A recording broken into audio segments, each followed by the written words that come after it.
बिस्मिल्लाहिर्रहमानिर्रहीम, अस्सलाम वालेकुम और खुशामदीद। आप सबको बहुत ज़्यादा मेरी तरफ से जुम्मा मुबारक, इस उम्मीद और दुआ के साथ कि आप खैरियत से हैं। एक नए दिन का आगाज़ कर चुके हैं। मेरे लिए जुम्मा इसलिए भी इंपॉर्टेंट होता है कि अगले 2 दिन आप अच्छे से थोड़ा सुकून कर सकते हैं, रेस्ट कर सकते हैं। और वीक का क्योंकि इख्तिताम होता है तो एक बड़ी इंपॉर्टेंट चीज़ है कि आपको एनालाइज करना होता है क्या दिस वीक वॉज। और ये बड़ा इंपॉर्टेंट होता है कि आप शॉर्ट टर्म अपने आप को देखते रहें, एनालाइज करते रहें कि आपकी लाइफ किस जानिब जा रही है और कैसे जा रही है। वेल, मुसलसल हम गर्मी की बात तो कर ही रहे थे, आज हम गर्मी की बात नहीं करेंगे। आज हमारे पास सबसे पहले आप सोच रहे होंगे क्रिकेट है, करेंगे क्रिकेट की बात, सुकून से तसल्ली से करेंगे, वो तो होने वाली है ना। लेकिन सबसे पहले मैं ज़रा अच्छी खबर से स्टार्ट कर लूँ, वो है वॉलीबॉल टीम के हवाले से। पहला मैच जीते, दूसरा जीते, तीसरा जीते, वाइट वॉश कर दिया ऑस्ट्रेलिया को हमने। This is unbelievable, this is superb. इसके लिए अंग्रेज़ी की जितने अच्छी परफॉर्मेंस के लिए लफ्ज़ बने हैं ना, वो सारे इस्तेमाल हो सकते हैं। जिस तरह पाकिस्तान की वॉलीबॉल टीम खेली है, 3 मैचों की ये सीरीज़ थी। ऑस्ट्रेलिया हमारा मेहमान था, यहाँ पे खेलने आया था, दुनिया की बेहतरीन टीम्स में से एक है। पाकिस्तान ने इसको 3-0 से बीट कर दिया सीरीज़ के अंदर। और इस तरह पाकिस्तान अनबीटेबल रहा इस सीरीज़ के अंदर। ये बिल्कुल ऐसे है जैसे अजलान शाह के अंदर एक्सेप्ट फाइनल हम अनबीटन रहे थे। ये बिल्कुल ऐसे है, लेकिन इसमें तीनों मैचेस हम जीते हैं, कोई मैच बराबर भी नहीं रहा। पाकिस्तान ने जनाब 26-24, 26-20 और 26-20 पॉइंट से ये जो आखिरी मैच है ये भी 3-0 सेट से जीता। और ये सारा जो हमारा स्कोर रहा ये 3-0 रहा तमाम मैचेस के अंदर। And it has been great. जितनी भी तारीफ़ की जाए कम है, चूँकि मुसलसल हम वॉलीबॉल पर बात करते रहे हैं। और एक बार फिर मैं दोहराना चाहता हूँ, और कोई करे ना करे, हम क्रिकेट के अलावा दीगर स्पोर्ट्स के ऊपर बात करते रहेंगे। जितनी भी मुख्तलिफ स्पोर्ट्स हैं उनको आपके सामने लाते रहेंगे और अपना प्लेटफॉर्म उनके सामने रखते रहेंगे ताकि उन गेमों को भी आप जानें। सो हमारा बहुत सारा सलाम है हमारी वॉलीबॉल टीम के लिए। हो सकता है अगले हफ्ते हम किसी प्लेयर को मजीद भी बुलाएं और उस पर मजीद भी बात करें। इसके साथ साथ जी मौसम की हिद्दत और मौसम की शिद्दत का भी आपको अंदाज़ा इस वक्त जो चल रही है वो बहुत ज़्यादा, उस पर भी हम बात करेंगे आगे चलकर। लेकिन फिल वक्त ज़रा जो बात गर्मी से हट के सर्दी की तरफ है वो है परफॉर्मेंस की सर्दी, और वो है पाकिस्तान क्रिकेट टीम की परफॉर्मेंस की सर्दी। Pakistan versus England and we lost the series with 4-0। आप कहेंगे 2 मैचेस तो हुए नहीं भाई, 2 का नतीजा अगर ये निकला तो 2 और का कौन सा मुख्तलिफ होता? क्यों? क्योंकि हमने कौन सा कुछ मुख्तलिफ किया था जो नतीजा मुख्तलिफ निकलता। आप बार बार एक ही चीज़ करके एक ही तरह का नतीजा नहीं ले सकते। पाकिस्तान इंग्लैंड के खिलाफ ही आखिरी T20 मैच भी हार गया और ये आखिरी मैच था बिफोर द वर्ल्ड कप। मेजबान टीम ने पाकिस्तान को 7 विकेटों की शर्मनाक शिकस्त दी। 4 में से 2 मैचेस तो आपको मालूम है बारिश की नजर हुए थे, 2 इंग्लैंड ने जीत लिए। 158 रन का पहाड़ जैसा हदफ। अब वो पहाड़ पाकिस्तान की नज़र में कितना है, हमारी सोच को लेकर पहाड़ जितना हदफ जो था वो हमने रखा इंग्लैंड की टीम के सामने, उनके होम ग्राउंड के ऊपर, ओवल के ऊपर, और हम हार गए। 16वें ओवर में उन्होंने ये पूरा कर लिया और इतना बुरी तरह हमारा टॉप ऑर्डर फ्लॉप हुआ। मैं बॉलिंग की बात कर रहा हूँ, बैटिंग का टॉप ऑर्डर कंपैरेटिवली बेहतर चला, 59 रन की शराकतदारी हमने बनाई, लेकिन फिर उसके बाद कहते हैं ना चिरागों में रोशनी न रही। और हमारे हार्ड हिटिंग बैटर इफ्तिखार साहब जो कि थोड़ा सा सेट हुए, फिर वो भी गैर जिम्मेदारी का मुजाहरा करके आउट हुए, फ़खर गैर जिम्मेदारी का मुजाहरा करके आउट हुए, और आज़म खान और शादाब खान के ऊपर तो मैंने पेन रख दिया है, वो क्या कहते हैं, ड्रॉप कर दिया। उस कोई बात करने का मौका नहीं हमारे पास कि हम क्या बात करें। बदतरीन परफॉर्मेंस पाकिस्तान की रही। आसान कैच आज़म खान साहब ने विकेट्स के पीछे ड्रॉप किए, अगरचे के बाद में पकड़ भी लिया, लेकिन जो उनकी परफॉर्मेंस थी वो उनकी एलिजिबिलिटी का मुंह बोलता सबूत थी। और पाकिस्तान ने इससे बुरा शायद पाकिस्तान की टीम और परफॉर्म नहीं कर सकती थी। और कल ही हमने खेल के हारने की बात की थी। आज बहरहाल हम लंदन से सैर सपाटे के लिए डैलस जाएंगे और अगर ऐसा ही हमारा रवैया रहा तो फिर ऐसे ही वापस आएंगे। और मैं तो डर रहा हूँ कि कहीं हम अमेरिका से भी हार ना जाएं, because they have also got 2-3 match winning players. हमारे साथ इस वक्त लंदन से जाहिद मकसूद साहब मौजूद हैं, हमारे सीनियर साथी, सीनियर स्पोर्ट्स एनालिस्ट। उनसे ज़रा एक तो इन्फॉर्मेशन लेते हैं। और अभी जब ऑफियर बात हो रही थी तो उन्होंने एक ब्रेकिंग हम तक पहुँचाई कि जी एक प्रेस कॉन्फ्रेंस कल रही थी पोस्ट मैच, लेकिन वो मुलतवी हो गई। अब उसके मुहर्रिकात क्या थे ज़रा जाहिद साहब से ही जान लेते हैं। Sir good morning, thank you very much. आपकी तो बहुत अर्ली मॉर्निंग है लेकिन आप हमारे साथ हैं। सबसे पहले तो मैं आपकी फीलिंग्स जानना चाहता हूँ। दूसरा मैच और मुसलसल हम हार गए, मुझे लगता है 4 होते तो गॉड फॉरबिडन 4 ही हार जाते हैं, हमें ऐसा लगता है हमारी परफॉर्मेंस से। Your take on this Zahid साहब। देखिए इमरान, मेरी फीलिंग जो है वो कोई शायकीन जो मुकामी फैंस थे उनसे मुख्तलिफ नहीं है, क्योंकि मोहसिन नकवी साहब ने सिर्फ एक दिन पहले पाकिस्तान हाई कमीशन के अशाइये में ये कहा था कि 1 माह के लिए मीडिया जो है वो तनकीद से बाज रहे, टीम का मोराल अप करें, क्योंकि टीम यहाँ से वर्ल्ड कप में जाएगी, ताकि अपनी कौम की दुआएं, भरोसा और उनके साथ को साथ लेकर जाए और अच्छी परफॉर्मेंस दिखा सके। लेकिन क्या करें कि ओवल का जो तारीखी ग्राउंड है, जहाँ पर हम फजल महमूद की बरसी के मौके पर उनकी कारकर्दगी को सामने रखते थे, जहां सरफराज की सरबराही में चैंपियंस ट्रॉफी की जीत को भी सामने रख रहे थे, कल ओवल का ग्राउंड जो है वो खचाखच भरा हुआ था। और बाहर से ऐसे भी बच्चे और ऐसे नौजवान जिनसे हमारी मुलाकात हुई, जिनसे हमारी बात हुई, और जिन्होंने शायद पाकिस्तान का एक भी सफर नहीं किया, दूसरी या तीसरी नस्ल है आगे, लेकिन वो इतने एक्साइटेड थे, इतने जज्बाती थे कि पाकिस्तान की जीत के लिए नारे लगा रहे थे, बाबर आजम के नारे लगा रहे थे, और ये तवक्को कर रहे थे कि कम से कम अगर पाकिस्तान हारेगा भी तो फाइट करके हारेगा। लेकिन बिल्कुल ही वन साइडेड मैच हुआ। मैच के बाद जो है हमने रोते हुए भी लोगों को देखा, और बहुत ही गर्मी में देखा, और मुख्तलिफ तनकीद, जाहिर है जब टीम हारती है वहां तनकीद भी करनी पड़ती है। पीसीबी चेयरमैन साहब ने शायद इसी को सामने रखते हुए प्रेस कॉन्फ्रेंस भी मुलतवी कर दी होगी। इससे पहले प्रेस रिलीज आई, मुकामी मीडिया को भी बुलाया गया था आज दिन के 12 बजे के वजीर दाखिला और पीसीबी के chairman Mohsin Naqvi press conference करेंगे। लगता ही था कि वो यही बातें करेंगे कि टीम जा रही है जी, हमारा जाहिद साहब मसला ये है कि हम हर जगह पे ना सिर्फ मीडिया से मस्बत रिपोर्टिंग की तवक्को करते हैं, चाहे हमारी हुकूमतों की परफॉर्मेंस हो, चाहे हमारे इदारों का टकराव हो, चाहे हमारी स्पोर्ट्स टीम की बुरी परफॉर्मेंस हो, सारा नजला कहाँ गिरता है, मीडिया मस्बत रिपोर्टिंग करे। हमसे ये भी एक्सपेक्ट किया जा रहा है भाई क्या हम गेम नहीं देख रहे, क्या हम क्रिकेट नहीं देख रहे, कैसी क्रिकेट हो रही है, क्या हम ये नहीं देख रहे कि टीम सिलेक्शन कैसा है। जाहिद साहब, your take on team selection, कल ये जो खासतौर पर शादाब और आजम की सिलेक्शन थी, वो यू सेटिस्फाइड इस सिलेक्शन के ऊपर, आपको लगता है कि नहीं ये जस्टिफाई नहीं था कल उनका होना? सिर्फ जो है शादाब और आजम ही नहीं है, अगर आप कंपैरिजन करेंगे, जाहिर है इंग्लैंड के साथ हमारा मैच है और यही दो टीमें थी जो पिछले वर्ल्ड कप में फाइनल खेली थी, तो आप देखें कि हम 4 पेसर्स के साथ गए हैं, जबकि वो उन्होंने अपने 2 स्पिनर्स शामिल किए हैं और उनके स्पिनर्स कामयाब रहे हैं। पाकिस्तानी टीम का हमेशा से भी ये खसारा है और कल के मैच में भी था कि लियाम लिविंगस्टन को भी हमने 2 विकेट दे दी, मोइन अली ने बॉलिंग की, Adil Rashid man of the match रहे, उसके बरक्स एक स्पिनर डाला जिनको बार बार चांस भी मिल रहा है शादाब को, वो एक दफा फिर बैटिंग और बॉलिंग में मुकम्मल तौर पर नाकाम हुए। हमने अपने इब्रार को मिस्ट्री बना के रखा हुआ है, पूरी सीरीज में हमने उनको साथ रखा है, लेकिन हमने उनको चांस नहीं दिया।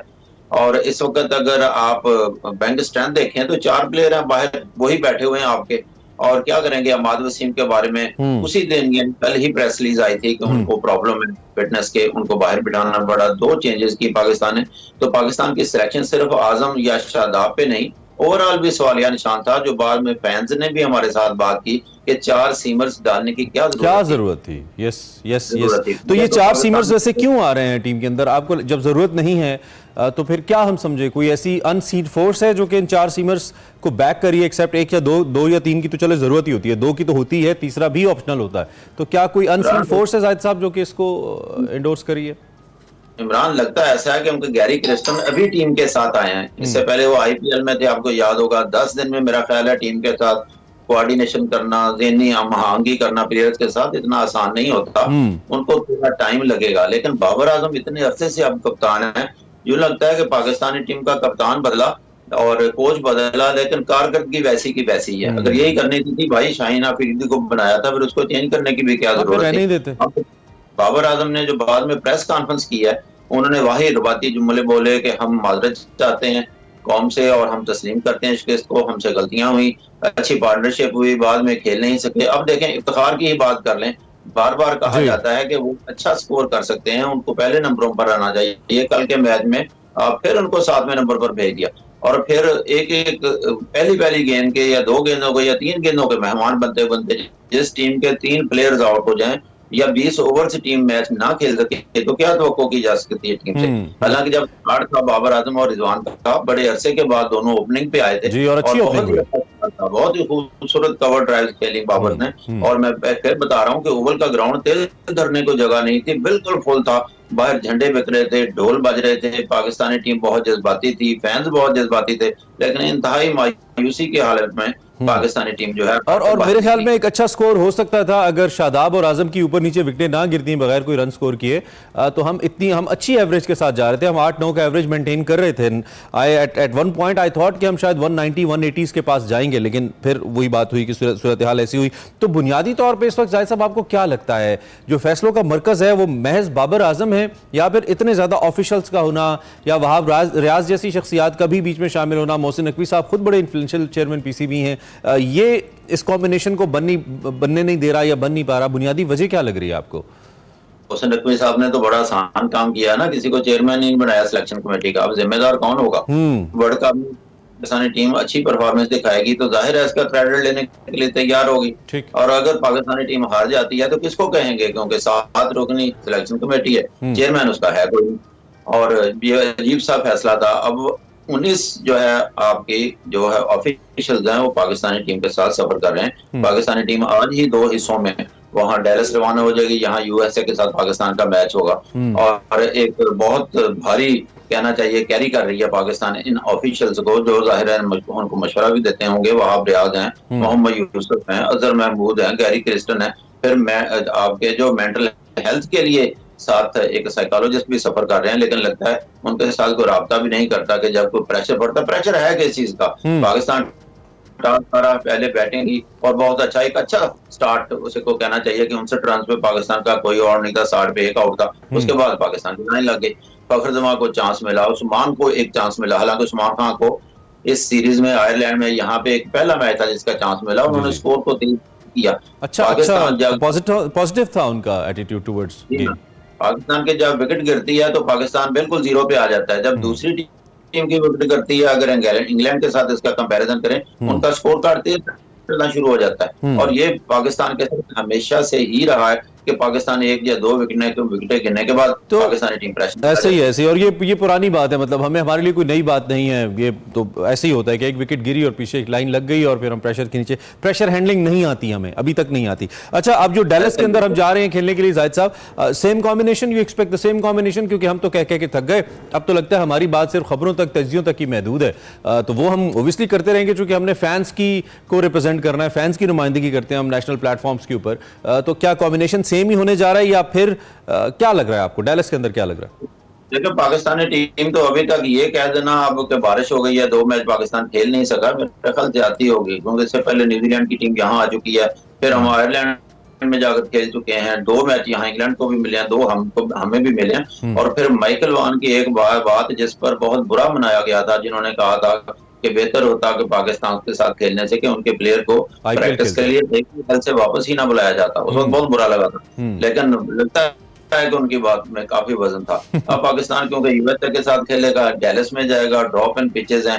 बाबर ने एक अजीब बात ये भी की कि वहां की कंडीशन हमारे लिए नई होंगी, तो सबके लिए नहीं है, वो सिर्फ पाकिस्तान के लिए नई नहीं होगी। जितनी भी टीमें जा रही हैं वहां पहली दफा खेल रही हैं, वहां इंटरनेशनल मैचेस होते नहीं है। और आपको याद होगा हरमीत सिंह, अली खान और इस किस्म के प्लेयर यूएसए की टीम में, कोरे एंडरसन मौजूद हैं। बांग्लादेश को उन्होंने अभी हाल ही में जो है 2 मैचों में 2-1 से सीरीज जीती थी। एक खतरनाक समझना चाहिए, मैं समझता हूँ इजी टीम कोई भी नहीं होती वर्ल्ड कप में। लेकिन खैर तो ऐसा लगता है कि बाबर साहब पहले ही ग्राउंड बना रहे हैं कि साढ़े दिन ना रहना, नई कंडीशंस है हमारे लिए, ऐसा लगता है।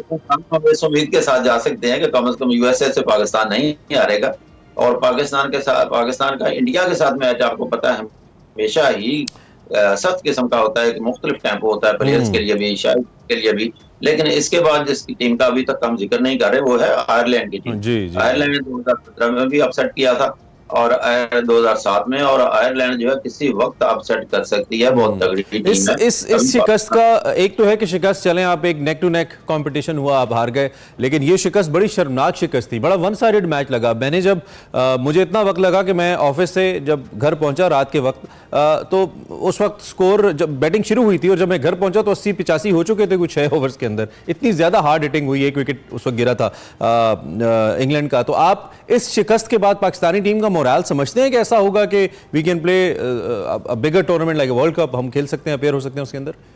देखिए, मैं तो इस मौके पे भी जब मैं बार बार कहता हूं कि मीडिया और हम जो हैं, हम तो कम से कम अपने जज्बात भी कंट्रोल में रखेंगे, लेकिन मुझे तो बिखरी सी टीम लगती है। क्योंकि रात खेलने के लिए वो 0 पे आउट हो गए या 5 रन पे आउट होकर वापस चला जाता है, और बार बार आजम खान की बात की जाती है, फैंस की तरफ से बहुत तनकीद की जाती है। एक मुकामी जो जर्नलिस्ट हैं जहाँ के इंग्लैंड के, उनके साथ हमारी बात हो रही थी, तो यो कह रहे थे you have carry many so many relatives, यानी उनका इशारा था कि कई रिश्तेदार हैं टीम में जो प्लेयर्स हैं। अब उनके मेरिट की बात नहीं करते, वही गलतियां दोहराते हैं जो एक मैच में वो अगले मैच में दोबारा की जाती हैं। और बार बार बाबर भी ये मानने के लिए तैयार हैं कि जब टीम हारेगी फिर आजम खान के वेट की भी बात होगी, उनका वजन ज्यादा है और उनको विकेट कीपिंग के पीछे क्यों लेकिन रखा ये जाता है। आजम खान वाली गीदड़ सिंगी का कोई लिंक है आपके पास जाहिद साहब? अगर दे हम भी डाउनलोड कर लें।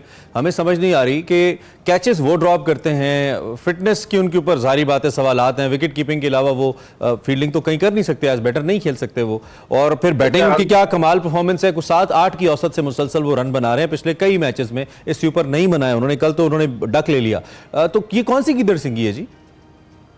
इमरान देखें, आजम खान को एक क्रेडिट दिया जाता है। मुझे लगता है कि टीम मैनेजमेंट यही सोच रही है कि इससे पहले जो कैरेबियन क्रिकेट लीग हुई है वेस्ट इंडीज में, वहां पे आजम खान का रिकॉर्ड काफी अच्छा है और हार्ड हिटर है, वहां इनका नाम लिया जाता है, बहुत अच्छा खेलते हैं। लेकिन यहाँ पे सवाल ये पैदा होता है कि क्या पाकिस्तानी टीम मैनेजमेंट ये समझ चुकी है कि पाकिस्तान दूसरे मरहले में जाएगा? अब देखें, पाकिस्तान इंडिया के साथ है, आयरलैंड के साथ है, पहले पाकिस्तान को एक अच्छा खेल पेश करना होगा, दूसरे पहुंचना होगा सुपर 8 में, ताकि पाकिस्तान अपने के लिए मैच जो है वेस्ट इंडीज में जाकर खेले। तो उनकी वेस्ट इंडीज की परफॉर्मेंस से हम तवक्को करते थे कि वो आयरलैंड और इंग्लैंड और फिर इसके बाद गया ग्रुप ए में भी वैसी ही परफॉर्मेंस होगी। लेकिन आजम खान ने काफी मायूस किया। शादाब पे बहुत कुछ कहा जा चुका है कि शादाब ना सिर्फ बैटिंग ऑलराउंडर कहना चाहिए, वो टीम में शामिल हैं तो उनको नंबर भी नहीं किया। अच्छा ये बताएं कि जो साफी होते हैं वो फिर मैच सिर्फ नहीं देख रहे होते, वो फिर पब्लिक सेंटिमेंट को भी नोट कर रहे होते हैं। कल तो आप खुद भी व्यूअर्स के अंदर थे, ओवल के अंदर आप देख रहे थे। मैं इसको हिस्टोरिक तो नहीं कह सकता, हार ही गए हम, लेकिन क्या जज्बात थे? लोगों से बात हुई आपकी आसपास, आप थोड़ा घूमे हो, बात हुई हो?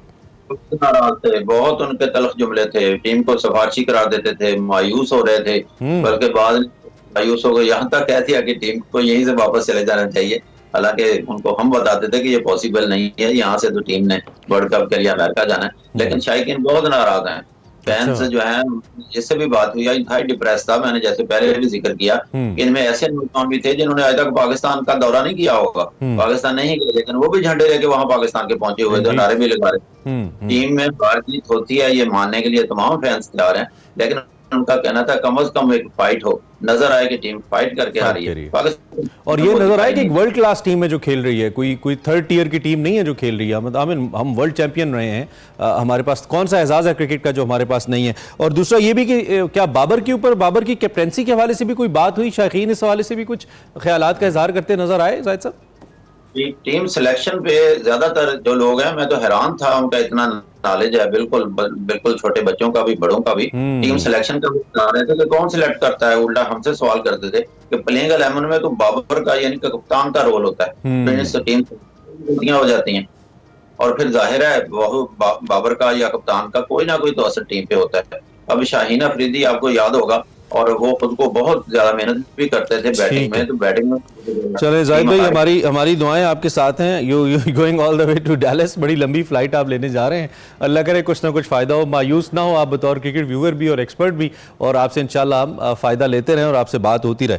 All the best for the world cup Zahid साहब, थैंक यू वेरी मच, आपने हमें ज्वाइन किया। हमारे साथ जाहिद आप मौजूद थे, हमारे सीनियर एनालिस्ट क्रिकेट के हवाले से, ऑल द वे लंदन से हमें बराह रास्त बता रहे थे, आंखों देखा हाल। मैं सोच सकता हूँ कि आप इतनी दूर मैच देखने जाएं और फिर पाकिस्तान की टीम इतना बुरा परफॉर्म करके हार जाए तो आपको कैसा फील होता है। ऊपर से आप एक सहाफ़ी भी हूँ, तो अंदर का सहाफ़ी भी फिर बाहर आता है। You like to write and you like to speak. खैर जी, ये तो है क्रिकेट, इसके बारे में हम बात करते रहेंगे। आगे हम बढ़ते हैं, और इससे पहले कि ब्रेक लें, कल एक बड़ी ज़बरदस्त तारीखी खबर थी, हमने उसके ऊपर एक पूरा इंटरेक्शन किया था, आपको समझाया था पाकिस्तान के सेटेलाइट के हवाले से। दूसरा पाकिस्तान का जो मवासलाती सेटेलाइट सिस्टम है पाकसेट MM1 माशाल्लाह अल्हम्दुलिल्लाह सक्सेसफुली इसको खला के अंदर भेज दिया गया है। कल इसकी लॉन्चिंग की डिफरेंट वीडियोस, पिक्चर्स भी हमने देखी हैं, I was feeling so proud and happy somehow. चलें, हम दुनिया से पीछे हैं थोड़ा बहुत से मामलात के अंदर, लेकिन कोशिश तो कर रहे हैं, सो हमें अप्रिशिएट ही करना चाहिए तमाम उस टीम को जिसने अपनी एफर्ट इसके अंदर डाली। ये चीन के शीचांग लॉन्च स्टेशन से इसको स्पेस के अंदर लॉन्च किया गया था।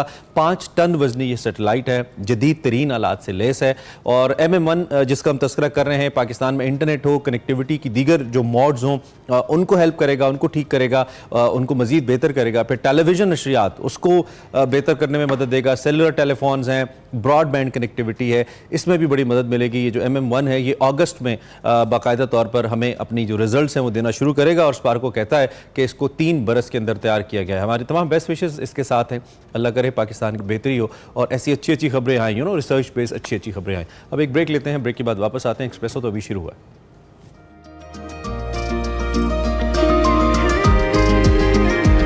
Welcome back. अब आपकी मुलाकात करवाते हैं हकीकी चैंपियन से, और वो चैंपियन ऐसे हैं जिन्होंने पाकिस्तानियों को क्या हैरान करना था, दुनिया भर को हैरान करके रख दिया। हम सरबाज की बात कर रहे हैं। एक और कारनामा उन्होंने अंजाम दिया और दुनिया की बुलंद तरीन चोटी माउंट एवरेस्ट को बगैर ऑक्सीजन के सर कर लिया। Can you believe it? Sarbaz Ali बगैर मसनूई ऑक्सीजन के माउंट एवरेस्ट सर करने वाले दूसरे पाकिस्तानी हैं।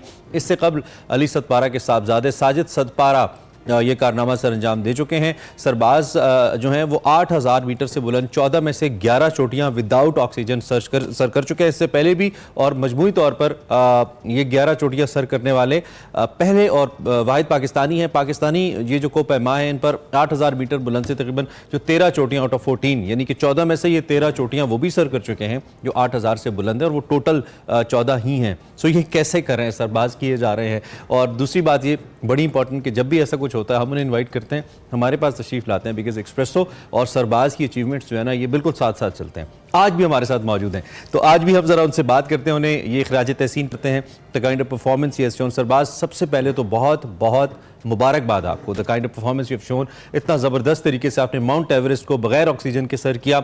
एक तो ये कैसा तजर्बा था, और फिर दुनिया की 8000 मीटर जो 14 इस वक्त जो पीक्स हैं उनमें से 11 चोटियां बगैर ऑक्सीजन के आपने सर कर ली हैं। क्या कोई डिफरेंट ट्रेनिंग करते हैं इसके लिए? ट्रेनिंग का म्यार फ़र्क होता है? ये कैसे किया ओवरऑल, आप बताएं हमें ज़रा। जी अस्सलाम वालेकुम, thank you so much for inviting me. Welcome. जहाँ तक माउंट एवरेस्ट का बगैर ऑक्सीजन क्लाइंब करना एक ख्वाब था मेरा, जो कि तकमील तक पहुँच गया। और दूसरा पाकिस्तानी साजिद सतपारा के बाद, क्योंकि इससे पहले भी मैंने अटेम्प्ट किया था बगैर ऑक्सीजन, बट उस दौरान में सक्सेस नहीं हो पाया। और इस साल काफ़ी जद्दोजहद के बाद मेरा जो ये ख्वाब था, और दुनिया के 14 में से 11वां पीक जो एवरेस्ट मैंने सर कर ली, इस दौरान काफ़ी मुश्किल रहा, मौसम का भी और हेल्थ के एतबार से भी। कि 12 मई को भी मैंने एक अटेम्प्ट की थी समिट का, पर सिर्फ 8400 तक ही पहुंच सका था। और स्ट्रॉन्ग विंड्स की वजह से मुझे अपना मुहिम को जारी नहीं रख पाया, क्योंकि बगैर ऑक्सीजन मुझे अपना मुहिम जारी रखना ख़तरे से कम नहीं था। पर 21 तारीख को मैंने फिर दोबारा से अटेम्प्ट की, और अल्हम्दुलिल्लाह पाकिस्तान का परचम दुनिया की पहली पीक पे लहराने का मौका मुझे मिला विदाउट ऑक्सीजन। बाकी जो दूसरा सवाल है कि कितना महारत चाहिए बगैर ऑक्सीजन के इस पीक को करने के लिए, क्योंकि किसी भी 8000 पीक के लिए बगैर ऑक्सीजन और बगैर सप्लीमेंट्री ऑक्सीजन क्लाइंब करना बहुत ज़्यादा महारत का खेल समझा जाता है। पर इसके लिए मेहनत भी इतनी करनी पड़ती है आपको। अपने एक्सपीडिशन से 2-3 महीना पहले से आपको इसके लिए ट्रेन होना पड़ता है, सिर्फ फिज़िकली नहीं बल्कि आपको मेंटली भी अपने आप को प्रिपेयर करना पड़ता है कि आपको कब किस हाइट पे आप डिसीजन लेंगे, कि किस किस्म का डिसीजन लेंगे। और इस तरह के इसलिए बगैर ऑक्सीजन क्लाइंब करने के लिए आपको महारत की ज़रूरत होती है। सब हम अंदाज़ा लगा सकते हैं, लेकिन ओबियसली जो करता है उसको बहुत बेहतर पता है। एक तो थोड़ा सा नॉइजी आप ग्राउंड पे, अगर थोड़ा सा ये शोर जो है वो कम हो जाए सरबाज। इसके साथ साथ मैं ये मेरा इस काइंड ऑफ पर्सनल एक एक्सपीरियंस है, मैं जानना चाहता हूँ, क्योंकि हम तो जा नहीं सकते, पता नहीं कभी ज़िंदगी में मुश्किल ही होगा शायद। कौन सी ऐसी पीक है जिसके ऊपर गए और जिसका जो नज़ारा था जो आपने देखा पीक पे जाकर, वो बहुत खूबसूरत था, बहुत मेस्मराइजिंग था, और जो दोबारा आप चाहते हैं कि आई विश कि मैं उसे देखूँ या बार बार देखूँ, वो ज़रा शेयर करें हमारे साथ। लाजमी बात है, अगर आप कोई भी पहाड़, कोई भी इवन 6-7,000 के पहाड़ पे भी आप क्लाइंब करते हैं, तो उसके टॉप से आपको ऐसे नज़ारे नज़र आते हैं। अगर आप वेदर क्लियर हो तो वो देखने के काबिल होती है। और वहाँ पे आप कह सकते हैं कि कुदरत ने कितनी कारीगरी से इस दुनिया को बनाया है, और इसमें बिल्कुल आपको लगता है कि ये कुदरत खुदा की कारीगरी का आपको तब पता चलता है जब आप उस हाईएस्ट पॉइंट से आप नज़ारे करते हैं, और आपके सराउंडिंग में खासकर एवरेस्ट या K2 जैसा पीक जो कि बहुत ज़्यादा जो सराउंडिंग जो इसके इर्द गिर्द के पहाड़ों से बहुत ज़्यादा लंबा ऊंचाई होती है, और वहाँ से आप देखने का एक अलग सा लुत्फ़ होता है और एक अलग सा इंतज़ार होता है। सही। अच्छा, एक बड़ा अहम सवाल इसमें सरबाज ये है, वो ये अक्सर जो आम लोग जिनसे हमारी मुलाकात होती है, जो ये शौक़ रखते हैं, देखते भी हैं और करना भी चाहते हैं माउंटेनियरिंग के हवाले से, तो मैं अक्सर ये सोचता हूँ आपसे आपकी भी से फ़ायदा उठाते हुए, क्या ये सिर्फ मकामी लोग जो पहाड़ों के रहने वाले हैं या उन एरियाज़ के रहने वाले हैं, क्या ये सिर्फ उन्हीं का खासा है कि वो ये कर सकते हैं, नॉट विदाउट ऑक्सीजन, ओवरऑल में बात कर रहा हूँ, या फिर आपको लगता है कि जो आम लोग हैं, जैसे एक मिसाल हमारे पास है इस हवाले से ब्रॉड बॉय की, तो क्या हम बाकी लोग भी इसमें उसी तरीके से पार्टिसिपेट कर सकते हैं? क्या चाहिए इस फील्ड के लिए? थोड़ा सा जो नई आने वाली नस्ल है, जो करने वाले हैं, उनके लिए बताइए ज़रा हमें। उससे नहीं, सिर्फ ये पहाड़ी लोगों का कोई खेल नहीं है, बल्कि ये हर एक खेल सकता है। लेकिन हाँ, एक प्लस पॉइंट ये है कि पहाड़ी लोगों के लिए कि वो वहाँ पे पैदा होते हैं, उनका जो जिसामत होती है, उनका जो फेफड़ा होता है, उस एतबार से प्लस पॉइंट पहाड़ी लोगों के लिए बिल्कुल होती है। तो अगर जो लोग इस फील्ड को अपनाना चाहते हैं, उनके लिए लाजमी बात यह है कि वो टेक्निक्स, वो गुण हैं जो एक क्लाइंबर के लिए, जो एक अल्पाइनिस्ट के लिए चाहिए, वो सीख के ही इस फील्ड में आना चाहिए। Right, Sirbaz, so you have submitted so far 13 out of 14 8,000ers, जो कि बहुत बड़ी अचीवमेंट है। एक चोटी कौन सी रह गई है और उसमें क्या अमर माने हैं, वो कब तक हो सकती है, उस हवाले से हमें बताइए। मेरा पीक्स मेरे हो चुके हैं, और लास्ट पीक जो कि माउंट शेषपामा रहती है, जो कि तिब्बत में है। अच्छा। और लास्ट ईयर उस पीक पे हमने अटैम्प्ट की थी।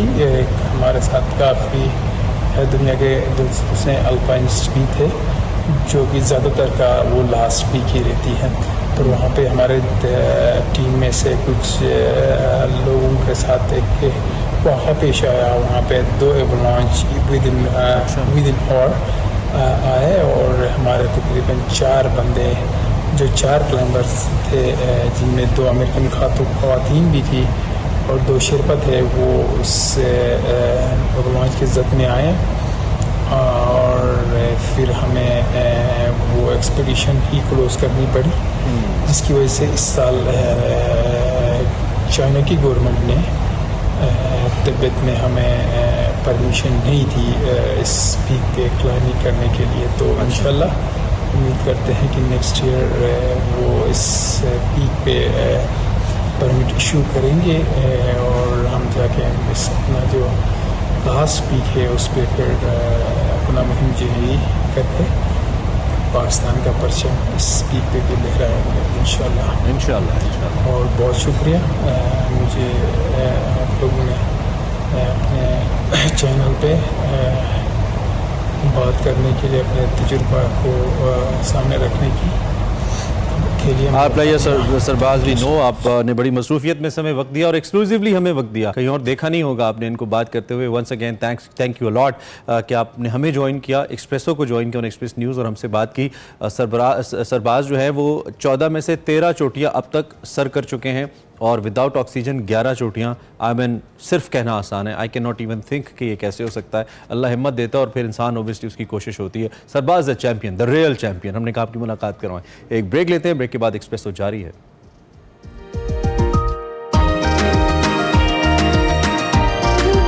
Welcome back. Top of the hour break से पहले प्रोग्राम का आखिरी हिस्सा है, आपको दिखाते हैं कारवां सराय, हमारा प्रोग्राम जो आप हर इतवार की शाम 8:05 पे देखते हैं। मुस्तनसर हुसैन तारड़ साहब उसके मेज़बान हैं, और एक दौरा मुस्तनसर हुसैन तारड़ साहब ने किया पेशावर का, जिसमें मुख्तलिफ अहम तारीख़ी मकामात पर गए और न सिर्फ आपको दिखाया बल्कि उससे मुतल्लिक़ कुछ अपनी मालूमात और यादें भी आप तक पहुँचाईं। आज वो मौजूद हैं यूसुफ खान साहब की हवेली में। आप कहेंगे यूसुफ खान कौन है? The great Dilip Kumar. उनकी हवेली वहाँ पे है, वहाँ पे बैठकर क्या बात हो रही है। कुछ झलकियाँ हमारे पास प्रोग्राम की हैं, पूरा प्रोग्राम तो आप इतवार को देखिएगा, ज़रा झलकियाँ देखिए। दिलीप कुमार साहब यूसुफ इसी घर में पैदा हुए। बहुत बोसीदा दरो दीवार है, मुनक्कश है। ये देखें आप, सारा ये लकड़ी का काम है और सिर्फ एक मंजिल रह गई है, बाकी सारी मंजिलें ढह गई हैं। जवार बाटा वॉज ए फ्लॉप फिल्म। अब सोचा ये गया कि ये यूसुफ खान की बजाय, और इंसिस्ट ही यूसुफ खान ने किया कि हुजूर मेरे माँ बाप बड़े कंजर्वेटिव हैं, उनको अगर मालूम हो गया कि मैं फिल्मों में अदाकारी कर रहा हूँ, पहले ही मेरे वालिद साहब पृथ्वीराज के बाप के पीछे पड़े रहते हैं, तो मेरा नाम तब्दील कर ले। तो मुख्तलिफ नाम थे, कुछ आनंद था, एक दिलीप कुमार था, उन्होंने दिलीप कुमार को अडॉप्ट कर लिया। तो यूसुफ छोटे थे, ये कहीं बाहर गए और उन्होंने देखा कि वो आर्मड कारें चली आ रही हैं और उसके बाद गोलियां चल रही हैं। अब इमेजिन करें ना कि 6 साल का बच्चा जो है वो देख रहा है, उसको तो समझ ही नहीं आ रही गया, और गोलियां चल रही हैं और लाशें गिर रही हैं, और ये एक सड़क के नीचे कहीं छुप गया छोटा यूसुफ, और वहाँ भी उसने 2-3 लाशों को देखा। ख़ातिन हज़रात, एक बच्चे के लिए लाश देखना उसकी ज़िंदगी का सबसे खौफनाक तजर्बा है। ये लाले ये पोस्टर तक ये अपने यूसुफ हारने का है। अच्छा, लाला गुलाम सरवर खान ने झट से जवाब दिया, वो ये किंज हो सकता है, ये तो किसी फिल्म का पोस्टर है, मेरा पुत्र किसी फिल्म की पोस्टर तो क्यों हो सी है। तो वो कह लगे तू तक तो सही है, यूसुफ आ रही है। वो मुड़े थले नाल कसदा है ना, दिलीप कुमार लगता है कोई हो रही है, ये तो इसका नाम दिलीप कुमार है लेकिन कोई और है, लॉरेंस ऑफ अरेबिया के लिए। उसमें एक किरदार था शरीफ का और उनको सुनाया गया, बड़ा पावरफुल किरदार था, लेकिन दिलीप कुमार ने इनकार कर दिया। ये राइट डिसीजन होते हैं ना, राइट मोमेंट पे वो आपको बुलंदी की तरफ ले गए, और that was a right decision.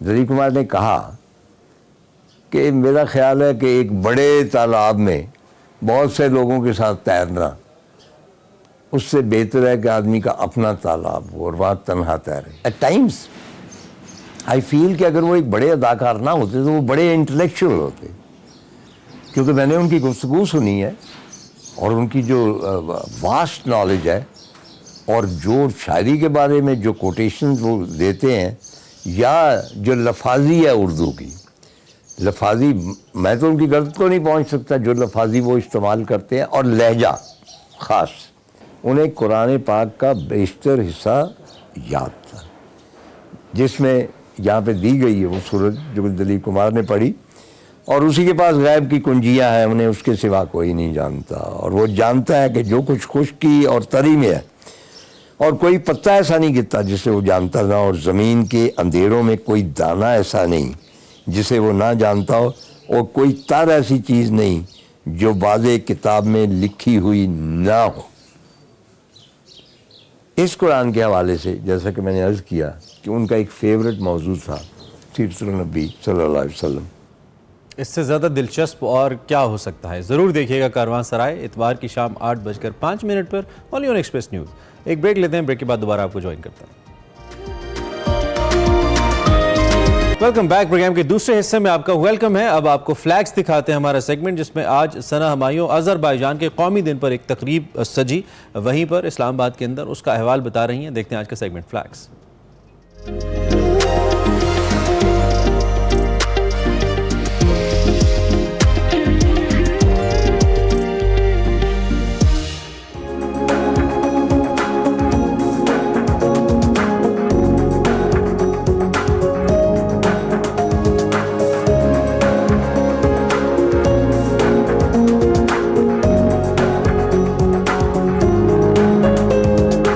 Today we celebrate 106th anniversary of our independence.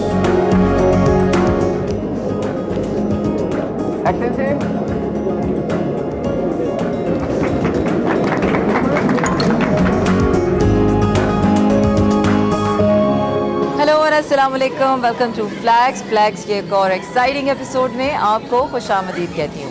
आज मैं आपको लेकर आई हूँ आज़रबाईजान के नेशनल डे पर, जहाँ पर डिप्लोमेट्स, एम्बेसडर्स, मुल्की और गैर मुल्की लोगों ने आज शिरकत करनी है। तो आपने ये जानने के लिए रहना है मेरे साथ कि आज के इस इवेंट में क्या क्या होने वाला है।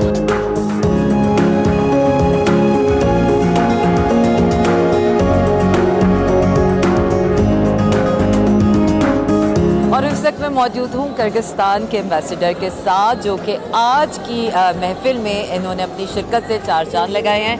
Thank you very much your excellency for your. बहुत शुक्रिया जनाब सफ़ीर। आज का दिन बहुत ख़ास है और हम यहाँ आज़रबाईजान के लोगों के साथ उनकी खुशियों में शरीक हैं। आप क्या कहना चाहेंगे? Words Azerbaijan and Azerbaijani people. Assalamu alaikum. And very good morning. Today very जी आपने बिल्कुल ठीक फरमाया। किर्गिस्तान, पाकिस्तान और आज़रबाईजान के माबैन बहुत अच्छे ताल्लुकात हैं। आज़रबाईजान के साथ हमारे ताल्लुकात बहुत पुराने हैं। मैं किर्गिस्तान और आज़रबाईजान के लोगों के लिए नेक तमन्नाओं का इजहार करता हूँ। I wish all the best for our nations and peoples. Peace and stability. Kyrgyzstan, Azerbaijan and Pakistan. Kyrgyzstan, Azerbaijan और पाकिस्तान के माबैन दोस्ताना ताल्लुकात पर आप क्या कहना चाहते हैं? Friendship between Kyrgyzstan, Azerbaijan and Pakistan. Kyrgyzstan and Pakistan, we are very close brotherly Muslim countries.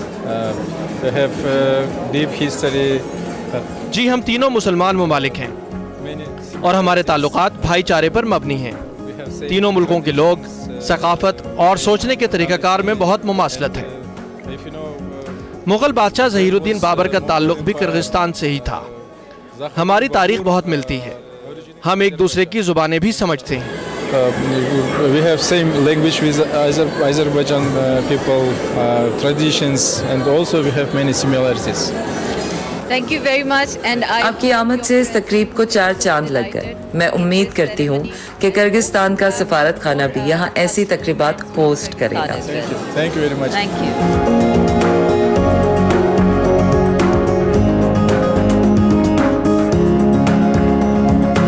और इस वक्त मैं मौजूद हूँ मरियम के साथ, जो कि बहुत खूबसूरत दोस्त हैं और 28 साल से पाकिस्तान में मुकीम है।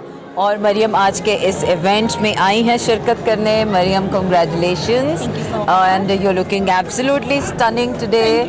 और माशाल्लाह से 28 साल से आप यहाँ पर रह रही हैं। यू आर ईरानी बाय योरसेल्फ, लेकिन इतनी साफ उर्दू आप बोल रही हैं। अमेजिंग। क्या कहानी है इसके पीछे?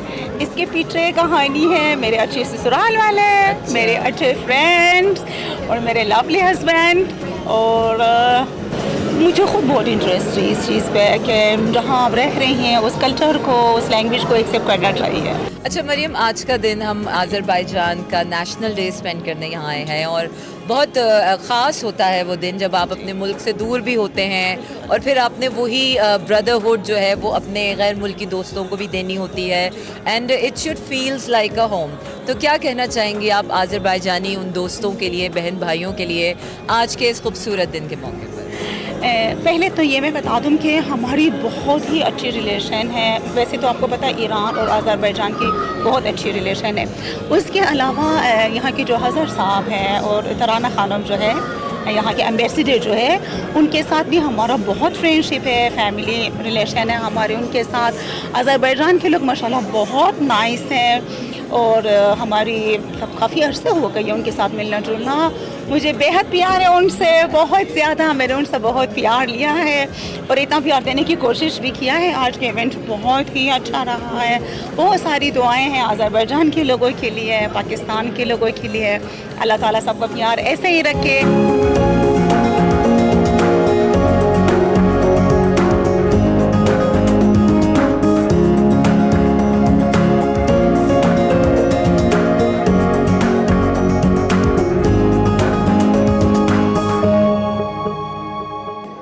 और इस वक्त मेरे साथ मौजूद हैं टर्की से आए मेरे खूबसूरत मेहमान, जो आज का आज़रबाईजान का नेशनल डे सेलिब्रेट करने यहाँ इस्लामाबाद आए हुए हैं। आइए इनसे जानते हैं कि ये कितना एंजॉय कर रहे हैं और इनके क्या सेंटिमेंट्स हैं आज के दिन के हवाले से। Hello and welcome to Pakistan. Thank you so much. Thank you so much. What's your name? Eda. Defne. Okay, I hope you liked the event. How was your whole evening? It was so good. Çok beğendik. Hayal ışıl ışıl, çok güzel. Yani zaten kardeş ülkemiz. O yüzden çok güzel. And yours? Bu davete gelmek için, kardeş ülke olduğumuz için bu davete gelmek istedim. Ve yemekler, her şey çok güzeldi, bu kültüre uygun. Dekoru çok beğendim, her şey çok güzeldi. İnsanları zaten tanıyorum, arkadaşım da var Azerbaycanlı burada. Öyle. इन्होंने कहा है कि हम आज इस event पे इसलिए आए क्योंकि अज़रबैजान हमारा ब्रदर कंट्री है और हमें यहाँ पे आके बहुत अच्छा लगा क्योंकि हमने अपने अज़रबैजानी ब्रदर्स को देखा, सिस्टर्स को देखा और हमारे यहाँ पे अज़रबैजानी फ्रेंड्स है और इन्होंने ये कहा है कि हमें यहाँ पे जो डेकोरेशन है अंदर की बाहर की वो बहुत अच्छी लगी है.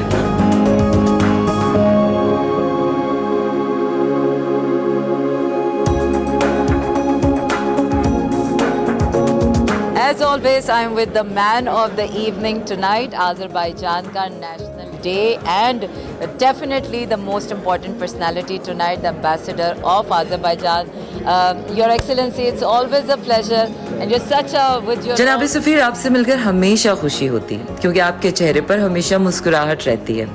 इस्लामाबाद में ये रंगारंग तकरीब सजाने पर आप मुबारकबाद के मुस्तहिक हैं. अपना कौमी दिन किसी और मुल्क में मनाने का तजुर्बा कैसा है? You're already in outside of your country, and you have to celebrate your National Day. What are your sentiments on this?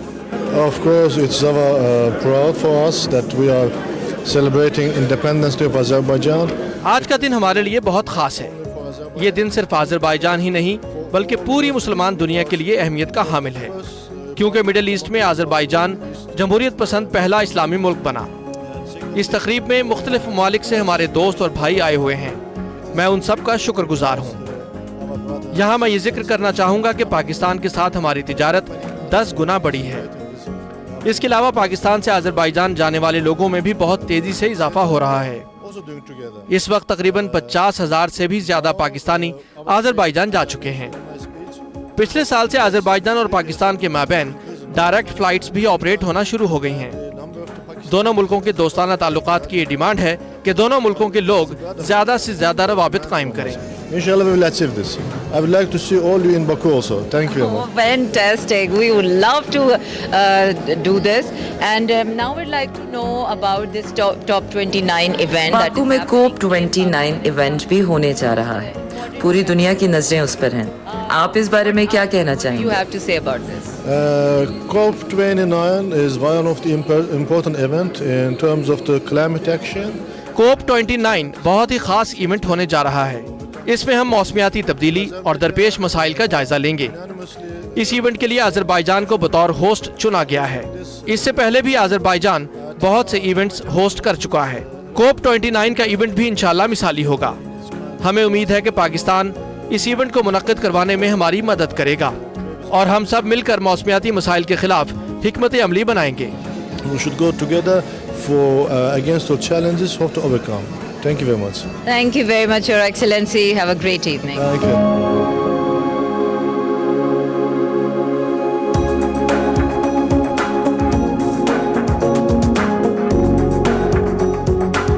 I hope कि आज की इस इवनिंग में आपने बहुत इंजॉय किया होगा. I had a great time. अब तक के लिए फ्लैग्स में इतना ही. अगले हफ्ते आपसे होगी फिर मुलाकात. रखिए अपना ख्याल. अल्लाह हाफिज़.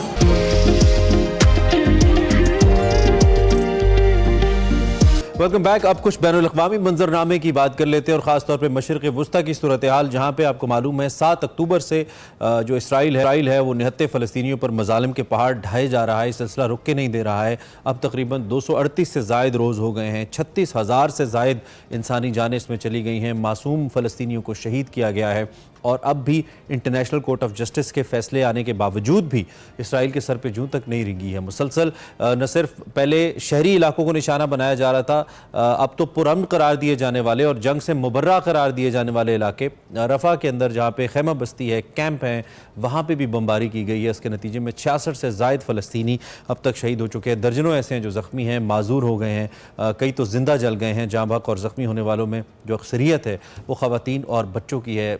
रिपोर्ट्स ये सामने आ रही हैं कि यहाँ पे इस इलाके में ख़वातीन और बच्चों के जो जिस्मानी आज़ा हैं वो दूर दूर तक बिखरे नज़र आते हैं। झुलसने के बायस कई अफराद की हालत नाजुक है, दवाई वहाँ पे मौजूद नहीं है, गर्मी की शिद्दत है।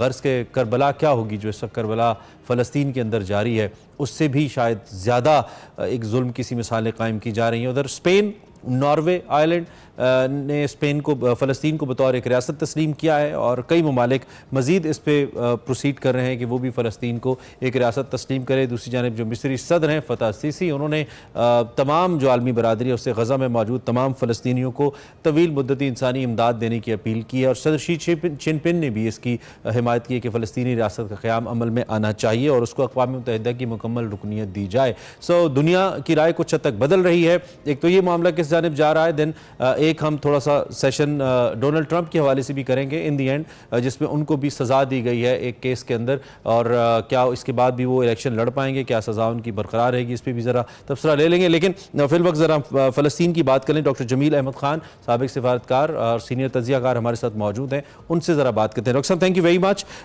मुसलसल इंटरनेशनल कोर्ट ऑफ जस्टिस के फैसलों के बावजूद, इंटरनेशनल प्रेशर्स के बावजूद रफ़ा कैंप को निशाना बनाया गया और अब ये कैंपेन शिद्दत इख्तियार कर रही है। जो राय इससे पहले समहाउ इसराइल के हक में भी होगी वो भी उसके खिलाफ हो रही है, लेकिन जुल्म नहीं रुक रहा है। द मेन थिंग इज औरतें, बच्चे, उनको निशाना बनाया जा रहा है। Your take on this.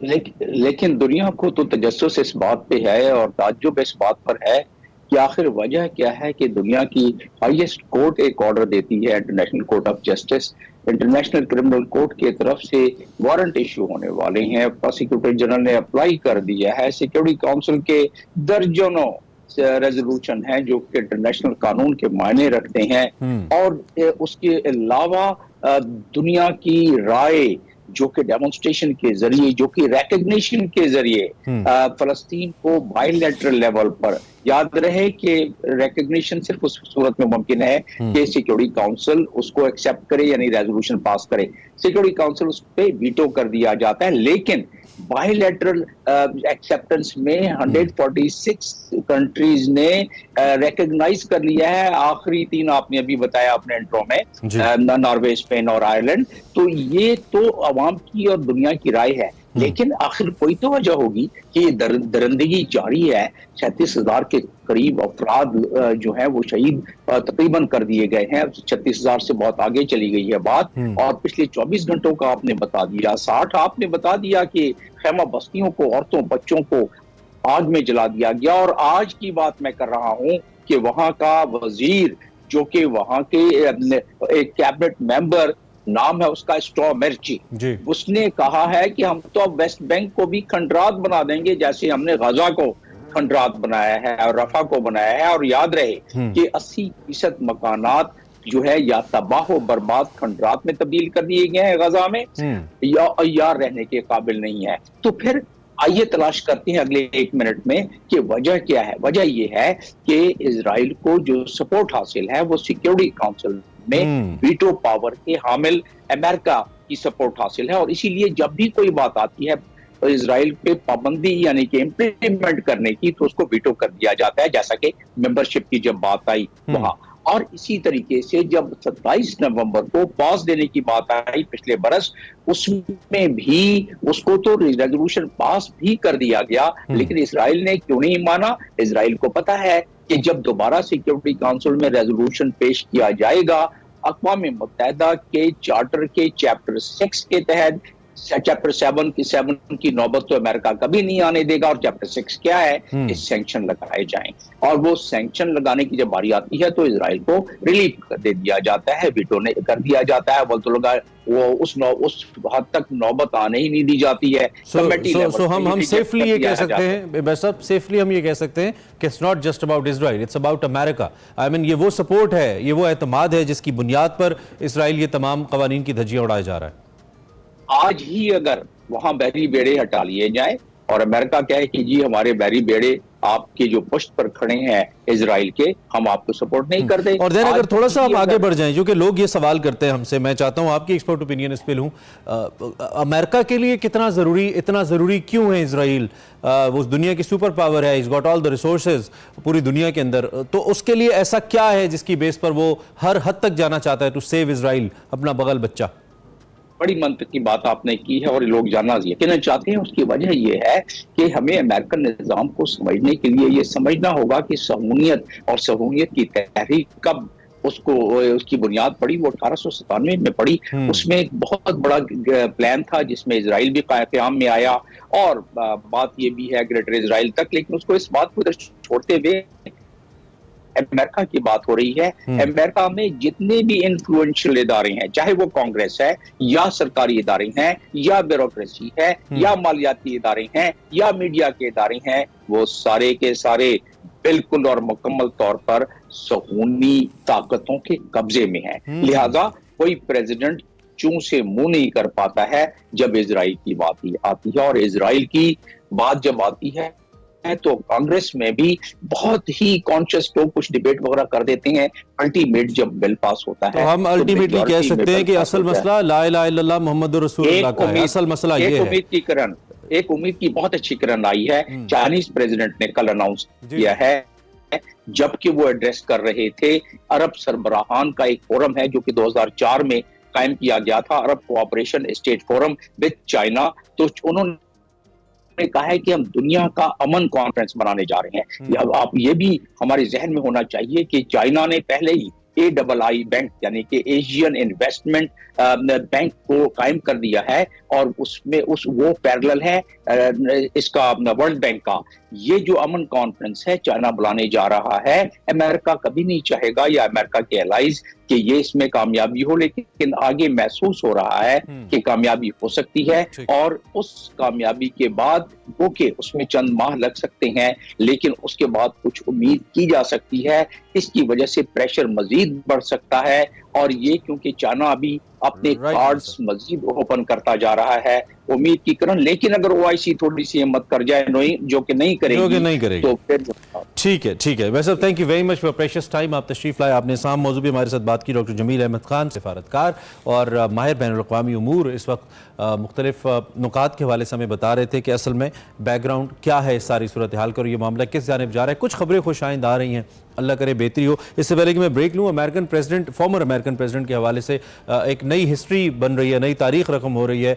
Donald Trump साहब पहले मुजरिम सदर होंगे, पहले मुजरिम उम्मीदवार होंगे जो वाइट हाउस को फतह करने के लिए इलेक्शन जो कि नवंबर में होने हैं उसमें अपेयर होंगे। रिपब्लिकन पार्टी के उम्मीदवार हैं, पार्टी ने जुलाई में बाकायदा तौर पर उनको मुंतखब करना है और इस वक्त रिपोर्ट ये किया जा रहा है कि उन्हें जालसाजी के अंदर मुकम्मल तौर पर जालसाजी करने पर उन्हें सज़ा सुना दी गई है। न्यूयॉर्क की एक ज्यूरी है जिसने कसूर उनका साबित किया। उन पर 1,30,000 की रकम की अदायगी से मुतालिक इल्ज़ामात थे कि उन्होंने एक खातून को अदा की थी, फौज फिल्मों की अदाकारा खातून थी, कि वो अपना मुंह बंद रखें, बोले नहीं उनके बारे में, उनके कुछ राज थे अपने पर्सनल ताल्लुकात के, जिस पर उनको कसूरवार करार दे दिया गया है और अब बाकायदा तौर पर उन्हें सज़ा सुनाई जाएगी। सज़ा 1 साल से 4 साल तक हो सकती है, लेकिन ट्रैक रिकॉर्ड बेहतर होने पर उनको रिहा भी किया जा सकता है। So this is interesting. बात भी होती रहेगी, हम आपको बताते रहेंगे। एक ब्रेक लेते हैं, ब्रेक के बाद आते हैं। Welcome back to Expresso. अब पाकिस्तान के लिए सबसे अहम मुआशी तौर पर जो सूरत हाल है उसकी हम बात कर लेते हैं, मुआशी मौजू की बात कर लेते हैं। आपको मालूम है इस वक्त IMF के साथ हम नेगोशिएशंस के अंदर हैं और 3 साल जो नया कर्ज प्रोग्राम है इसके लिए बाकायदा मुज़ाकरात शुरू हो गए हैं। इसमें रवा माली साल का बजट बड़ा इंपॉर्टेंट है। इसमें IMF की मंजूर शुदा जो मुख्तलिफ अहदाफ हैं उस पर बनाया जाना है इस बजट को और इसकी मंजूरी से मशरूत किया गया है, जिसके लिए हुकूमत तैयारी भी कर रही है, कुछ डेवलपमेंट्स भी हो रही हैं और ज़रा ये भी कहते हैं कि जो माली साल 2024-25 का बजट है ये जून के पहले हफ्ते में इसको असेंबली में पेश किया जाएगा।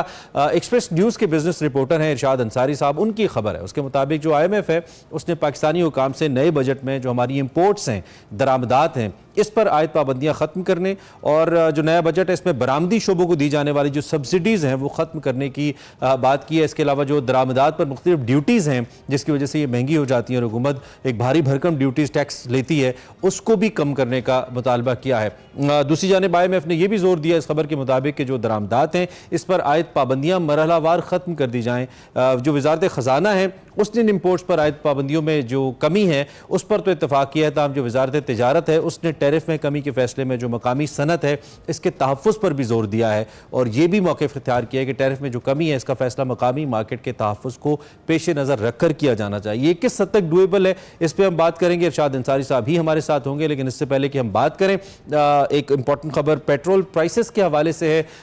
लकीली पिछली दफ़ा भी एक अच्छा डिक्रीज़ हुआ था और अब एक्सपेक्टेड है आज रात को यानी कि 1 जून से आज रात 12 बजे से ऑनवर्ड्स 5 से 5.5 रुपए कमी पेट्रोल प्राइसेस में भी हो सकती है। इसी तरह डीजल प्राइस भी कोई 4.25 रुपए तक कम हो सकती है, जबकि लाइट डीजल की कीमत में भी कोई 5 रुपए तक कमी मुतवक्के है। हमारे साथ इरशाद अंसारी साहब मौजूद हैं, इनकी खबर फॉलो अप लेते हैं और पूछते हैं कि मजीद उनके पास क्या है इसको लेकर। Sir thank you very much for your precious time Ansari साहब, आपने हमें ज्वाइन किया। बड़ी इंपॉर्टेंट खबर है और इससे पहले मुख्तलिफ मरहलों में आती तो रहती हैं ऐसी खबरें, लेकिन फिल वक्त मेरा जो कंसर्न है वो ये है कि जब ये शर्त या टर्म हुकूमत के सामने रखी गई है, खास तौर पर जो इंपोर्ट ड्यूटीज़ को कम करने की है और एक्सपोर्ट सब्सिडीज़ को कम करने की है, हुकूमत का इसके ऊपर क्या रिएक्शन है, क्या कंसेंसस मौजूद है इसके ऊपर, मरहलावार किया जाएगा और क्या कोई टाइम स्पैन भी दिया गया है हुकूमत की तरफ से, IMF की तरफ से? जी देखें, शुक्रिया। बजट साजी चूँकि जो है अपने हतमी मरहले में है और जब भी हम IMF के प्रोग्राम में होते हैं तो हमारे हाथ बंधे हुए होते हैं, हमें IMF की शराइत को पूरा करना होता है। और इसी तरह इस मरतबा भी IMF की तरफ से बहुत सी शराइत रखी गई हैं। जो आप ड्यूटी की बात कर रहे हैं कि इसमें गवर्नमेंट खुद भी कुछ किसी हद तक ये चाह रही है, क्योंकि ये जो अभी माली साल जारी है इसमें गवर्नमेंट ने जो IMF को टारगेट दिया था उसने इंपोर्ट्स स्टेट पे जो टैक्स की कलेक्शन थी उसमें उन्होंने 32% का जो है वो बताया था कि 32% की कंट्रीब्यूशन होगी इंपोर्ट स्टेट पे जो टैक्स होगा। लेकिन बदकिस्मती से वो चूँकि हम हालात में ऐसे थे कि हमने इंपोर्ट को कंट्रोल किया था, जिसका हमने रिफ्लेक्शन देखा भी कि अभी भी हमारा तिजारती खसारा कम हुआ है, तो उसकी वजह से फिर रेवेन्यू इंपोर्ट स्टेट पे उतना नहीं आ सका। तो फिर यही बुनियाद बना के IMF पाकिस्तान पे जोर दे रहा था कि आप मिनी बजट लाएं, क्योंकि इंपोर्ट कंप्रेशन की वजह से आपका रेवेन्यू उतना नहीं आ रहा और आपको शॉर्टफॉल का सामना करना पड़ेगा, जिसका कि आपने नतीजा देखा भी कि अप्रैल में जो है वो रेवेन्यू के जो फिगर्स आए उसमें हमें शॉर्टफॉल का सामना करना पड़ा। और अभी जो है वो मई में भी इसी बात का खदशा जाहिर किया जा रहा है कि शायद रेवेन्यू शॉर्टफॉल फिर बढ़ेगा। तो इसलिए अगले बजट में किसी हद तक गवर्नमेंट खुद भी चाहेगी कि इंपोर्ट्स को जो है वो थोड़ा सा बढ़ाया जाए, लेकिन वहाँ पे गवर्नमेंट की जो स्ट्रेटेजी थी वो ये है कि खासकर जो रॉ मटेरियल्स हैं उन पे और ऐसे इक्विपमेंट और आलात उन पे जो है वो इंपोर्ट में कोई कंसेशन दिया जाए, जिससे मैन्युफैक्चरिंग सेक्टर को फ़रोग मिले और पाकिस्तान में जो नई सनतें लग सके, नई इन्वेस्टमेंट आ सके और इकोनॉमिक एक्टिविटीज़ जो है वो बढ़ सके। और दूसरी जानब IMF की तरफ से जो हमें कंडीशन लगाई जा रही है वो ये किया जा रहा है कि जो हम शेड्यूल 6 के तहत जो हम एग्जम्पशंस दे रहे हैं कि उन एग्जम्पशंस को ख़त्म करें। हमारे ज़राए ये बताते हैं कि कल जो प्राइम मिनिस्टर को ब्रीफिंग दी गई है और उसके बाद कायम काम जो सदर ममलिकत हैं उनसे भी वज़ीर ख़जाना और सेक्रेटरी ख़जाना की मुलाकात हुई है, जिसमें नए माली साल के बजट के हवाले से ब्रीफिंग दी गई है। तो जो प्राइम मिनिस्टर को ब्रीफिंग दी गई थी उसमें यह बताया गया था कि अगले माली साल के बजट में 1500 अरब रुपए के लगभग जो है वो नए टैक्सेस लगाए जाएंगे। अच्छा। और जो टोटल टारगेट है वो जो इस वक्त बात हो रही है वो 1290 अरब रुपए के लगभग टैक्सेस की बात हो रही है। और इस टैक्स के हदफ को हासिल करने के लिए अगर ये देखा जाए कि जो अभी का जो टारगेट है वो 9200 अरब है, तो 3700 अरब रुपए की पाकिस्तान को एडिशनल कलेक्शन करनी पड़ेगी। एक्सपोर्ट साइड की तरफ मैं दोबारा आता हूँ, कतई कलामी की माजत में थोड़ा सा इंपोर्ट को डिस्कस कर लेता हूँ, चूंकि एक जानिब हम अगर अपनी इंपोर्ट्स को बढ़ाते हैं या उस पर कमी जो हमने पाबंदियां लगाई हुई हैं कुछ हद तक उनको कम करते हैं, तो आपने खुद इशारा किया कि ट्रेड डेफिसिट फिर बढ़ जाता है। सारी बात है, फिर हमने अदायगियां करनी है, हमारी अदायगियों का तवाज़ुन ऑलरेडी ख़राब है और ट्रेड डेफिसिट को थोड़ा सा हमने काबू तो किया है, लेकिन उसकी वजह भी आपने उसको एक्सप्लेन किया। लेकिन दूसरी जानिब हम अगर उनको होने देते हैं तो हमारे जो इस पर इसकी मद में जो ड्यूटीज़ हमारे पास आती हैं, अगर हम नहीं होने देते तो ड्यूटीज़ में कमी आ जाती है, फिर हमारा टैक्स रेवेन्यू टारगेट हर्ट होता है जो हम IMF को दे रहे हैं। तो इसमें हुकूमत पाकिस्तान के लिए ज़्यादा प्रेफरेबल क्या है? क्या उन ड्यूटीज को फोकस करना ज्यादा प्रेफरेबल है या ये जो एक बैलेंस ऑफ पेमेंट है इसको देखना, या हमारा जो तवाज़ुन है ट्रेड डेफिसिट का इसको देखना? देखिए, दोनों ही चीज़ें अहम हैं, लेकिन जो गवर्नमेंट की इस वक्त सोच है वो तो ठीक थी। जैसे मैं आपको कह रहा हूँ कि गवर्नमेंट ये चाह रही है कि रॉ मटेरियल्स और ऐसे आइटम्स जो पाकिस्तान में इंडस्ट्रियलाइजेशन को फ़रोग दे, मैन्युफैक्चरिंग को फ़रोग दे, तो उन पे गवर्नमेंट जो है वो चाहती है कि उस पर ड्यूटीज़ वगैरह को जो है वो रैशनलाइज किया जाए, उसको कम किया जाए। इस हद तक तो ये डिसीजन अच्छा होगा कि अगर गवर्नमेंट ये करती है तो उससे जहाँ रेवेन्यू आएगा तो वहाँ इंडस्ट्रियलाइजेशन भी बेहतर होगी और आपके यहाँ जो है वो इकोनॉमिक एक्टिविटीज जो है वो जनरेट होंगी। अच्छा इरशाद साहब, इस पे क्या आईएमएफ की कोई बात है कि आप इन हेड्स के ऊपर इंपोर्ट को बढ़ाएं या पाबंदियां ना लगाएं और इस पे करें या इस पे ना करें, या ये हुकूमत पाकिस्तान का अपना प्रोगेटिव है कि वो कौन सी इंपोर्ट्स को अलाउ करते हैं और कौन सी नहीं करते? क्या इस पे आईएमएफ की कोई बात है, आईएमएफ ने की है? नहीं, आईएमएफ ने ऐसे अभी तक जो चीज़ें सामने आई हैं कोई ऐसी चीज़ें नहीं बताई कि जैसे लग्जरी आइटम्स पे गवर्नमेंट ने जो है वो टैक्स और ड्यूटियां बढ़ाई थी कि उस पे कोई ऐसा आया हो कि आईएमएफ ने ये कहा हो कि उस पे जो है वो आप ड्यूटीज वगैरह जो है वो कम करें इंपोर्ट्स पे।